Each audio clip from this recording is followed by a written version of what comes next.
राज्यात हवामानाचा लहरीपणा कायम असून अनेक भागात पाऊस आणि गारपीट आणि उष्णतेचा तडाखा जाणवत आहे. हवामान खात्याने मध्य महाराष्ट्र, विदर्भ आणि मराठवाड्यासाठी ऑरेंज अलर्ट तर काही उर्वरित भागांसाठी येलो अलर्ट हा जारी केलेला आहे. यामुळे नागरिकांना सतर्क राहण्याचा इशारा देण्यात आलेला आहे. राज्याच्या बहुतांश भागांमध्ये सातत्याने हवामानात बदल होत आहेत.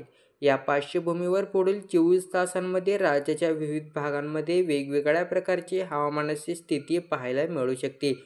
काही ठिकाणी हलका ते मध्यम स्वरूपाचा पाऊस पडण्याची शक्यता आहे, तर काही भागांमध्ये उष्णतेची लाट कायम राहणार आहे. तर पावसाच्या बातम्यांसाठी आत्ताच आपल्या चॅनलला सबस्क्राईब करा. हवामान खात्याच्या अंदाजानुसार नागरिकांनी आवश्यक ती काळजी घ्यावी. विशेषतः शेतकऱ्यांनी त्यांच्या पिकांसाठी योग्य उपाययोजना कराव्यात. अधिक माहितीसाठी स्थानिक हवामान अंदाज तपासा. महाराष्ट्रात पावसाळी ढगांचे सावट कायम. हवामान खात्याचा पुढील 24 तासांसाठी इशारा.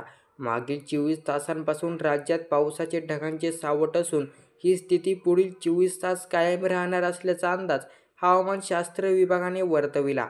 मंगळवारी मध्यरात्री अकोला शहरासह अनेक भागात मेघगर्जनेसह पाऊस आला. हवामान विभागाच्या अंदाजानुसार राज्यातील अनेक भागात अजूनही अवकाळी पावसाची स्थिती असल्याने नागरिकांनी आणि शेतकऱ्यांनी आवश्यक ती काळजी घ्यावी.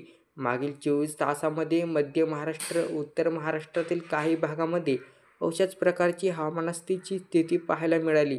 दिवसभर ढगाळ वातावरण तर रात्री हलक्या पावसाचा शिडकावा असा पॅटर्न राज्यभर दिसून येत आहे.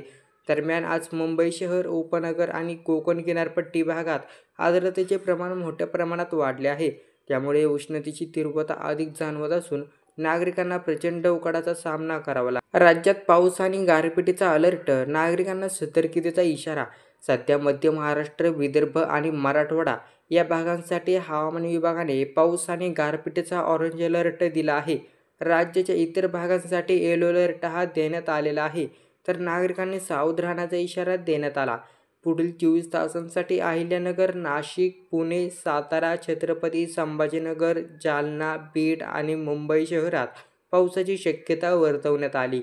बदलत्या हवामानाच्या पार्श्वभूमीवर नागरिकांनी आवश्यक ती काळजी घेण्याचं आवाहन प्रशासनाकडून करण्यात आलेलं आहे.